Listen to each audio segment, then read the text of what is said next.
च्या सुरुवातीलाच पार्थ पवार जमीन व्यवहार प्रकरणी एक मोठी अपडेट समोर येते।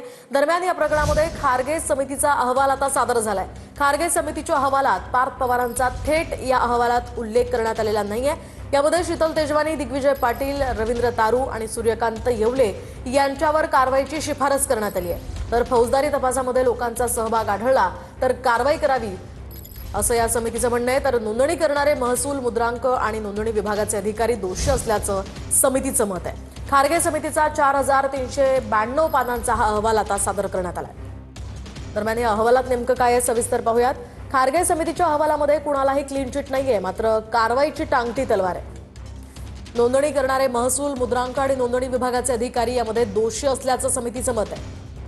सहदुय्यम निबंधक रवींद्र तारू, तहसीलदार सूर्यकांत येवलेंना सेवेतनं बडतर्फ करण्याची कारवाई यामध्ये करण्यात आली आहे। चौकशीत दोष आढळणाऱ्या कर्मचारी आणि अधिकारी यांच्यावर कारवाईचीही शिफारस करण्यात आली आहे।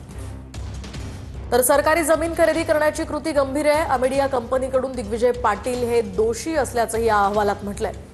यासोबतच पोलीस तपासात आणखी लोक दोषी आढळले तर कारवाईसाठी तेही पात्र असतील असंही या अहवालात म्हटलंय। शिवाय उद्योग विभागाची एनओसी ऐवजी इरादा पत्र जोडल्याची कृती ही नियमबाह्य आहे। जिल्हाधिकारी कार्यालयाशी संपर्क न करता इरादा पत्र देणं ही उद्योग विभागाची चूक असल्याचंही या अहवालात म्हटलंय।